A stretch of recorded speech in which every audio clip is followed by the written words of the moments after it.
श्री परमात्मने नमः। आनंद रामायण। आनंद रामायण के सार कांड का चौथा सर्ग। दीपावली के उपलक्ष्य में राजर्षि जनक के आमंत्रण पर ससैन्य राजा दशरथ का जनकपुर जाना, स्वयंवर में अपमानित हुए राजाओं का दशरथ की सेना पर आक्रमण, श्री राम का सभी को पराजित करना, युद्ध में भरत का मूर्छित होना, श्री राम की आज्ञा से लक्ष्मण का मुद्गल मुनि के आश्रम में संजीवनी औषधि लाकर भरत को जीवित करना, मुद्गल मुनि का दशरथ जी को श्री राम जी के भावी जीवन के विषय में बताना तथा रामा अवतार के हेतु रूप में वृंदा के शाप का वर्णन करना, धर्मदत्त ब्राह्मण की कथा तथा कलह एवं भिक्षुक ब्राह्मण का आख्यान। श्री शिव जी बोले, सीता से समन्वित होकर भगवान श्री राम अयोध्या में विविध प्रकार के भोगों का उपभोग करने लगे और प्रजा की सेवा में परायण हो गए। शरत काल के आने पर अश्विनी मास में राजर्षि जनक ने अपने मंत्रियों को राजा दशरथ को आमंत्रित करने के लिए भेजा। वे शीघ्र ही अयोध्या में जा पहुंचे। आए हुए उन मंत्रियों का राजा दशरथ ने आदर पूर्वक प्रचुर सत्कार किया और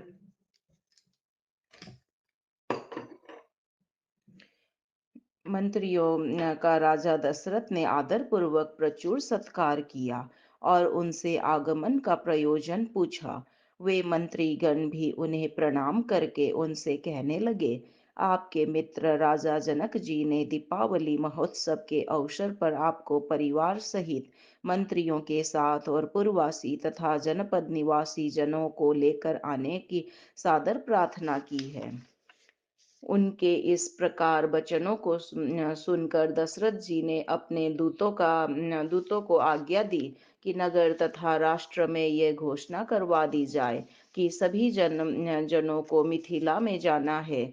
शुभ मुहूर्त आने पर राजा दशरथ ने हाथी पर सवार होकर हाथियों, घोड़ों, रथों तथा पैदल सेना इस प्रकार अपनी चतुरंगिनी सेना लेकर पुरवासी तथा जनपद निवासी जनों के साथ जनकपुरी की ओर प्रस्थान किया। राजा दशरथ के पीछे पीछे सुंदर अलंकारों से अलंकृत राम, लक्ष्मण, भरत तथा शत्रुघ्न हाथियों पर विराजमान होकर चल रहे थे। वस्त्र एवं आभूषणों से सुसज्जित कौशल्या आदि राज रानियां सभी पुत्र वधुओं को लेकर रत्न, माणिक्य तथा मोती आदि रत्नों से सुसज्जित श्रेष्ठ हाथियों पर बैठी हुई चल रही थी। उनके चारों ओर हाथ में बेद धारण किए हुए रक्षक थे। धाइयाँ थी और सबकी अपनी अलग अलग सेविका थी। राजा दशरथ के आगमन का समाचार सुनकर जनक जी पुरवासियों को लेकर बड़े ही हर्ष के साथ उन्हें लिवा लाने गए और उन्हें नगरी में ले आए। उस समय मार्ग में तथा नगर में विविध वाद्यों का निनाद हो रहा था। दुंदुभियों की उच्च ध्वनि सुनाई पड़ रही थी। जगह जगह वरंगनाएं नृत्य प्रस्तुत कर रही थी और गायक लोग गीत गा रहे थे। ऊंचे ऊंचे महलों में चढ़ी हुई स्त्रियों के झुंड फूलों की वर्षा कर रहे थे। इस प्रकार उत्सवों के साथ राजा दशरथ जनक जी के महल में पहुंचे। तदंतर राजा जनक द्वारा अत्यंत सम्मानित हुए नृप श्रेष्ठ दशरथ जी अन्न तथा जल आदि से परिपूर्ण मनोरम भवनों में गए। दीपावली महोत्सव के दिन राजा जनक ने अनेक प्रकार के उत्सवों के आयोजनों, नाना प्रकार के मिष्ठानों, नृत्य तथा गीतों, वस्त्रों, विविध आभूषणों से सभी का विशेष रूप से अपने जमाताओं श्री राम आदि का विशिष्ट सत्कार सम्मान किया। राजा जनक ने जमाताओं के शरीर में तेल, चंदन, इत्र इत्यादि लगवाया, उत्तमोत्तम पकवानों का भोजन कराया और हाथी, घोड़ा, रथ, पैदल इस प्रकार चतुरंगिनी सेना और गौदास एवं दासियां प्रदान कर संतुष्ट किया। साथ ही राजा दशरथ राजा की रानियों, अपनी सीता आदि पुत्रियों और अयोध्या वासियों को यथाक्रम सम्मानित किया। तदंतर राजा दशरथ ने अपनी पूरी अयोध्या को प्रस्थान किया। दशरथ जी अपनी सेना, मित्रों तथा मंत्रीगणों के साथ धीरे धीरे अयोध्या की ओर मार्ग में जा ही रहे थे।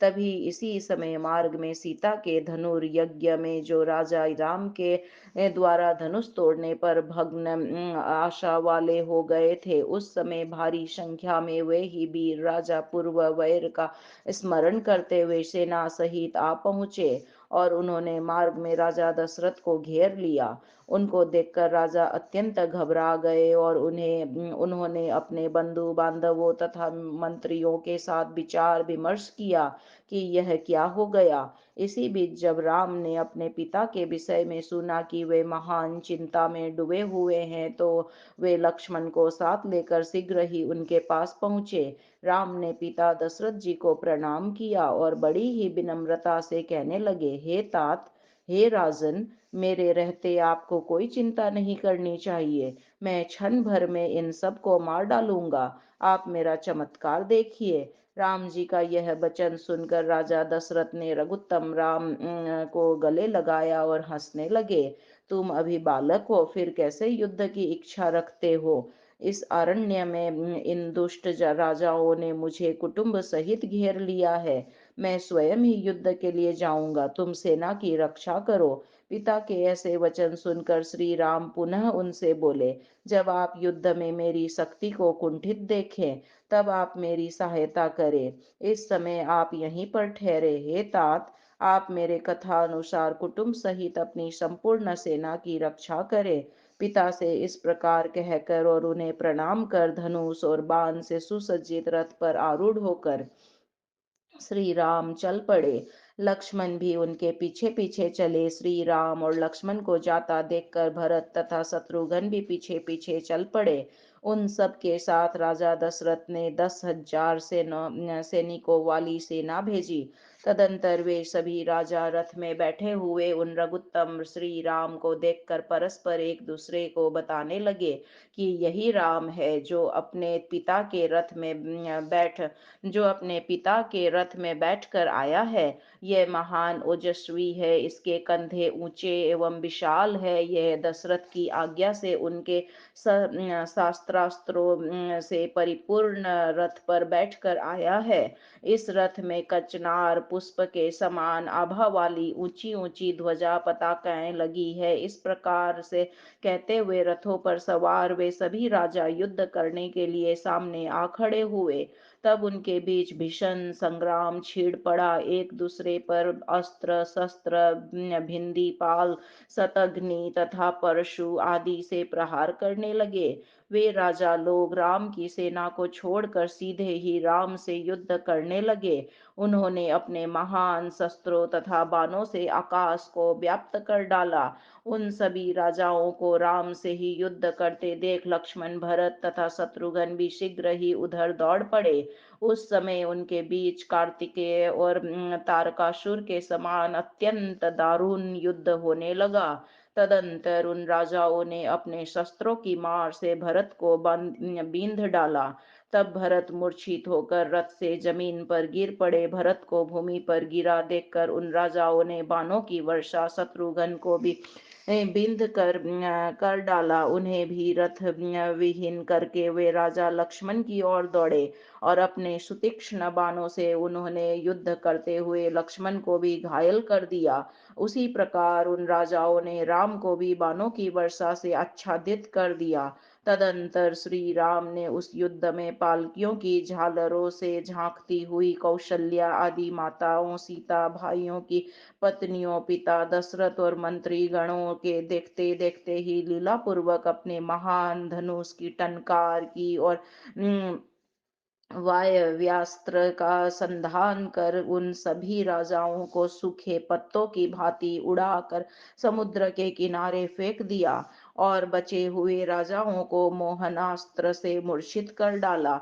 साथ ही हाथी, रथ एवं घोड़ों से भरी हुई सारी सेना को भूमि पर सुला दिया। इधर माता कैकई ने जब देखा कि युद्ध स्थल में भरत मूर्छित होकर पड़े हैं, तो वे अपनी हाथिनी से शीघ्र ही उतर पड़ी और उन्हें गोद में लेकर वे विलाप करने लगी। यह देखकर राजा दशरथ तथा कौशल्या आदि रानियां भी रोने लगी। उन सभी को सांत्वना प्रदान कर राम शीघ्र ही लक्ष्मण के पास गए और बोले, हे सौमित्र, यहाँ से थोड़ी ही दूर पर तपोनिधि महर्षि मुद्गल जी का आश्रम है। हे लक्ष्मण, वहां जाकर मंगलकारिणी, संजीवनी आदि सभी लताओं को शीघ्र ही ले आओ। मुनि मुद्गल के प्रभाव से वहां बहुत सी औषधियां हैं। ठीक है, ऐसा कहकर लक्ष्मण रथ पर आरूढ़ होकर शीघ्र ही वहां गए और वहां पहुंचकर रथ से उतरे और उन्होंने मुनि के आश्रम में प्रवेश किया। वे ज्यों ही संजीवनी आदि औषधियों को लेने लगे तो आश्रम के बटुकों ने उन्हें ऐसा करने से रोका और कहा, गुरुदेव समाधि में बैठे हैं, अतः उनके समाधि से उठने के बाद ही उनसे पूछकर आप ये वल्ली प्राप्त कर सकते हैं। उससे पहले नहीं। मुनि की समाधि न जाने कब भंग हो और इसी में समय अधिक हो जाएगा। इसी भय से लक्ष्मण शीघ्र ही श्री राम के पास आए और आश्रम का संपूर्ण वृत्तांत उन्हें बतला दिया। तब पुनः श्री राम उनसे बोले, शीघ्र जाओ और उन बटुकों को शास्त्रों के द्वारा नहीं बल्कि हाथ के द्वारा हटाकर तुम उन शुभ लताओं को ले आओ। तब लक्ष्मण राम की आज्ञा प्राप्त कर शीघ्र ही वहां गए और उन बटुकों को बलपूर्वक रोक कर उन्होंने उन बल्लियों को ग्रहण कर लिया और वे शीघ्र ही राम के पास आ पहुंचे। तब राम ने भाई भरत के शरीर से बाणों को निकाल कर उन जड़ी बूटियों के प्रयोग से उन्हें स्वस्थ कर दिया। तब भरत को स्वस्थ होकर उठा हुआ देखकर कैकई को बहुत प्रसन्नता हुई। उस समय कैकई ने राम का आलिंगन किया और भरत को भी अपनी छाती से लगा लिया।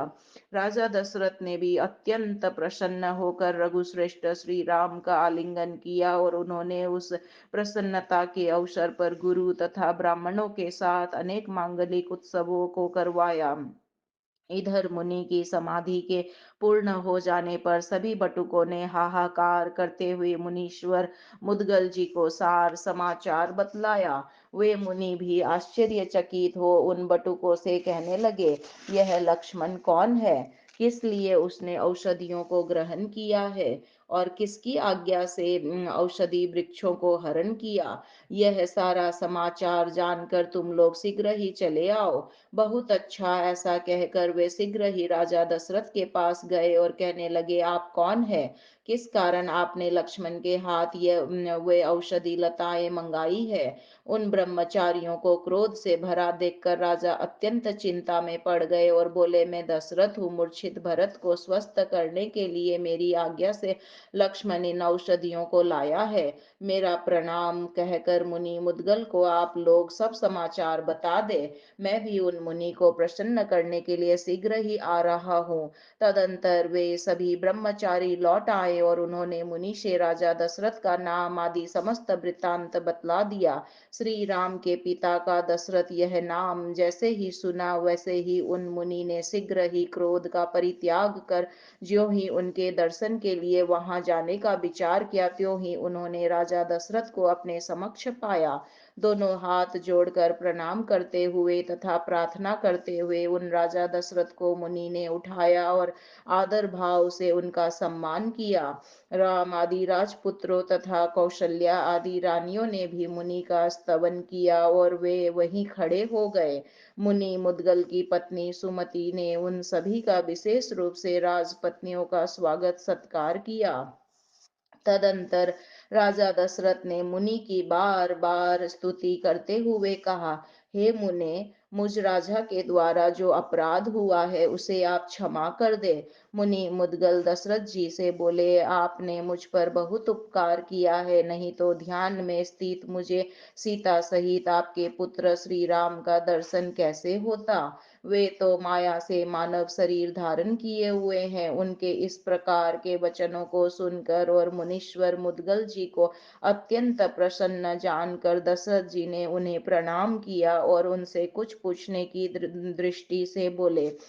तब वे मुनि दशरथ जी के हृदय की बात समझ गए और एकांत में एक तुलसी के पौधे के समीप ले जाकर स्वयं उन राजा से कहने लगे, हे राजन, पूछिए, आप क्या पूछना चाहते हैं, मैं आपको बताऊंगा। तब राजा दशरथ उनसे बोले, हे मुनीश्वर, मैं राम के भविष्य के विषय में हित अनहित की बात जानना चाहता हूँ। कृपया आप विस्तार पूर्वक बतलाइए। राजा के वचन सुनकर मुनीश्वर मुद्गल उनसे बोले, हे राजन, साक्षात नारायण विष्णु सर्वव्यापी जनार्दन ही पृथ्वी के भार का हरण करने के लिए और पूर्व में दिए हुए आपके वरदान को सफल करने के लिए आपके महान पुण्य के उदय होने से आपके यहाँ अवतार धारण किया है। आपके ये पुत्र रघुश्रेष्ठ श्री राम अधर्म का विनाश, धर्म की वृद्धि, दुष्टों का मर्दन और सज्जनों का पालन करेंगे। हे राजन, आपके देवलोक चले जाने पर ये 10,000 100 वर्ष महान राज्य का उपभोग करेंगे। ये सातों द्वीपों के महान अधिपति होंगे। इनके 2 पुत्र और 4 पुत्र वधुएं होंगी, 24 पोते होंगे और 12 पौत्रियां होंगी। आपके पुत्र के प्रपुत्र आदि असंख्य संख्या में होंगे। कुछ दिनों के लिए ये वृंदा के शाप का पालन करने के लिए दंडक वन में जाएंगे। उसके बाद महान राज्य का भोग करेंगे। उनके इस प्रकार वचनों को सुनकर राजा दशरथ पुनः मुनि से बोले, हे मुने, वृंदा कौन थी? किसकी भार्या थी? उसने भगवान को शाप क्यों दिया? हे मुनीश्वर, यह सब आप विस्तार से मुझे बताने की कृपा करे। श्री मुद्गल बोले, हे राजन, पूर्व काल की बात है। जलंधर नाम का एक महान पराक्रमी दैत्य था, जो समुद्र का पुत्र था। उसकी पत्नी का नाम वृंदा था।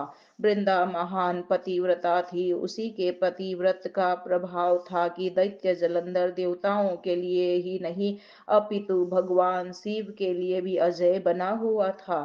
तब देवी पार्वती के कथा अनुसार भगवान विष्णु जलंधर का रूप धारण कर जालंधरपुर गए। वृंदा ने पहले तो उन्हें अपना पति जलंधर ही समझा, किंतु जब उसे ज्ञात हुआ कि ये जलंधर नहीं बल्कि विष्णु है, तब वे अत्यंत क्रुद्ध हो उठी और उसने शाप देते हुए कहा, हे हरे, सर्वेश्वर होने पर भी तुम्हें मनुष्य योनि में जन्म लेना पड़ेगा और पत्नी के वियोग में वन वन भटकना पड़ेगा। साथ ही अनेक कष्टों को भी झेलना पड़ेगा। उस समय बंदर ही तुम्हारे सहायक होंगे। इतना कहकर वृंदा अग्नि में प्रविष्ट हो गई। वृंदा के न रहने पर इधर भगवान शिव द्वारा जलंधर का भी वध हो गया। हे राजन, उसी शाप के प्रभाव से भगवान विष्णु के पार्षद जय विजय रावण कुंभकर्ण के रूप में लंका में उत्पन्न हुए हैं। वे पंचवटी से जनक पुत्री सीता का हरण कर लंका में ले जाकर माता की भांति उनका पालन करेंगे और राम के बाणों से उन राक्षसों का वध होगा। राम ही बालिका वध कर सुग्रीव की सहायता से समुद्र पर सेतु बनाकर सीता को वापस ले आएंगे।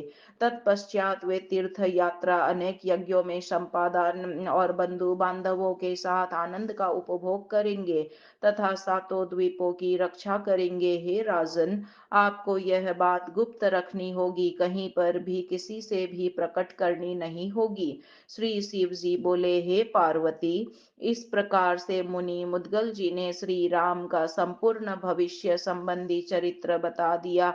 उसे सुनकर दशरथ जी को अत्यंत प्रसन्नता हुई। तदंतर राजा ने पुनः प्रश्न किया कि हे ब्राह्मण, पूर्व जन्म में मैं कौन था? मैंने कौन सा पुण्य कर्म किया था जिसके प्रभाव से साक्षात श्री हरि मेरे पुत्र श्री राम के रूप में उत्पन्न हुए और लक्ष्मी जी सीता के रूप में प्रकट हुई? यह सब भी आप मुझे बताने की कृपा करें।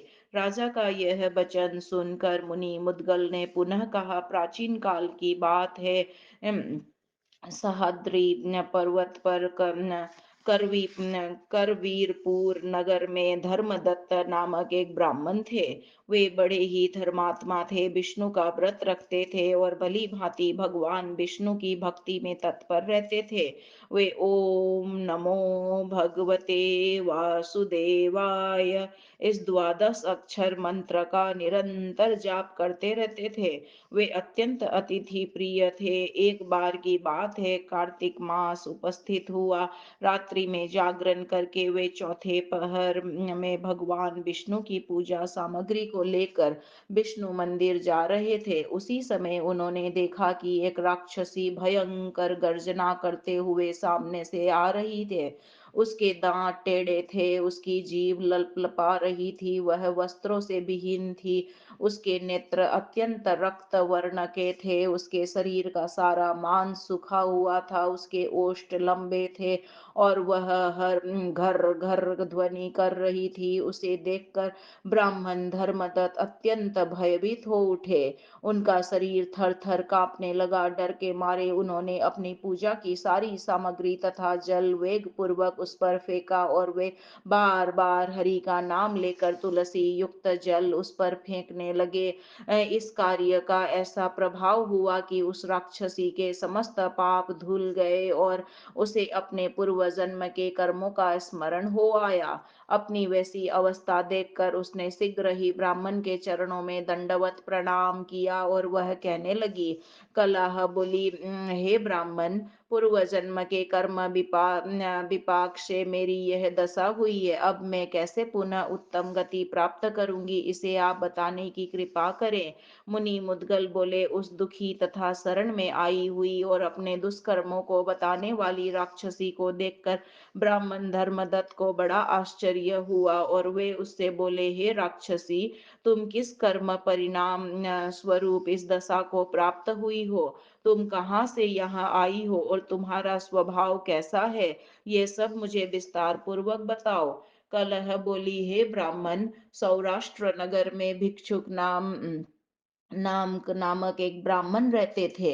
मैं उनकी भार्या थी। मेरा नाम कलह था। मैं अत्यंत निष्ठुर स्वभाव वाली थी। मैंने कभी वाणी द्वारा भी अपने स्वामी का शुभ नहीं किया। रसोई में जो भी मधुर भोजन आदि बनाती थी, कभी भी मैंने उन्हें वह नहीं खिलाया। पहले मैं सब अच्छा अच्छा खा लेती थी, फिर बचा खुचा पति को देती थी। एक दिन मेरे पति ने अपने मित्र के पास जाकर मेरा इस प्रकार का व्यवहार बताया और यह भी बताया कि मेरी पत्नी मेरी कोई भी बात नहीं मानती है। अब मैं क्या करूं? मित्र ने उनकी सारी बात ध्यान से सुनी और क्षण भर मन में विचार किया।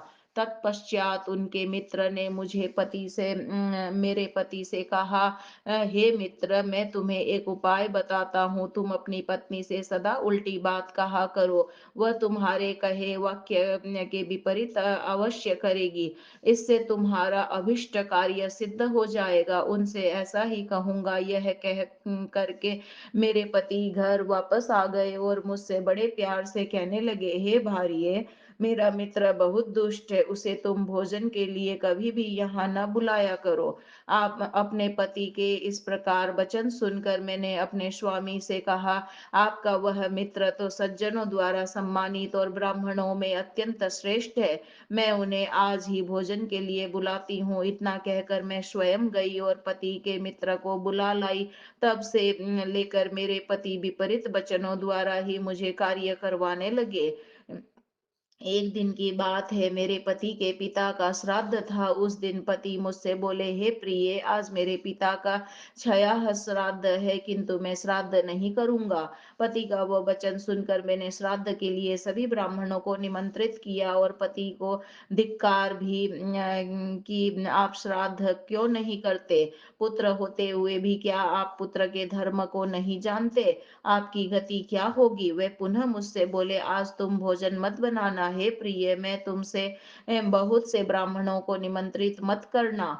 केवल एक ब्राह्मण को ही निमंत्रित करना। अपने स्वामी की बात सुनकर मैंने 18 ब्राह्मणों को श्राद्ध के लिए आदर पूर्वक निमंत्रित किया और अनेक प्रकार के पकवानों तथा व्यंजनों को बनाया। इसके बाद वे बड़े प्रेम से मुझसे बोले, हे प्रिय, तुम मेरी बात ध्यान से सुनो। तुम मेरे साथ पहले मीठे मीठे पकवानों का भोजन कर लो, फिर उसके बाद अपना जो जूठा भोजन बचे उसे ब्राह्मणों को परोसना। पति के द्वारा ऐसा कहे जाने पर मैंने उन्हें पुनः धिक्कारते हुए कहा, आप पहले स्वयं भोजन कर फिर बाद में ब्राह्मणों को कराने के लिए क्यों कहते हैं?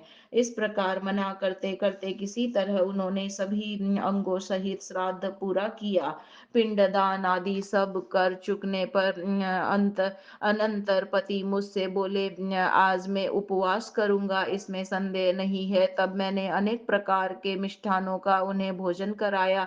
तदंतर मेरे स्वामी उल्टा बोलना है यह दैवशात भूल गए और मुझसे बोले, हे प्रिय, इन पिंडों को ले जाकर बड़े ही आदर पूर्वक किसी तीर्थ में विसर्जित कर दो। फिर क्या था, मुझे तो पति के वचनों के विपरीत ही करना था। मैंने उन पिंडों को ले जाकर अपवित्र स्थान में फेंक दिया। यह देखकर मेरे पति हाय हाय ये क्या किया, इस प्रकार कहने लगे। पुनः कुछ क्षण विचार कर वे कहने लगे, पिंडों को तीर्थ में मत विसर्जित करना। फिर क्या था, मुझे तो विपरीत ही करना था। मैंने उन पिंडों को वहां से उठाकर बड़े ही आदर भाव से तीर्थ में विसर्जित किया। इस प्रकार मैंने कभी भी पति के वचनों का पालन नहीं किया। नित्य कलह करने वाली मुझसे जब उनका मन खिन्न हो गया तो मेरे पति ने दूसरा विवाह करने का मन बनाया। हे ब्राह्मण, तब मैंने विष खाकर अपने प्राणों का परित्याग कर दिया। तदंतर यमदूत मुझे बांध कर ले चले। यमराज ने मुझे देखकर चित्रगुप्त से पूछा, हे चित्रगुप्त, देखो और बताओ तो इसने कोई अच्छा कर्म किया है या केवल बुरा कर्म ही किया है, ताकि उसी का फल यह प्राप्त कर सके। कलह बोली। तब चित्रगुप्त ने मेरी भर्त्सना करते हुए कहा, इसके द्वारा कोई भी शुभ कर्म किया हुआ नहीं दिखाई देता। ये सदा मिष्टान आदि भोजन स्वयं करती और पति को कभी नहीं देती थी। अतः यह बगुल्ली की योनि प्राप्त करे और अपनी ही विष्ठा खाने वाली बने। हे यमराज, यह सदा अपने पति से द्वेष करती थी और नित्य ही कलह मचाए रहती थी। अतः यह विष्ठा खाने वाली सुकरी की योनि प्राप्त करे। यह भोजन बनाने वाले पात्र में पति से छिप कर अकेले ही सब खा जाती थी। इस कारण यह अपनी ही संतान को खा जाने वाली बिड़ाल की योनि प्राप्त करे।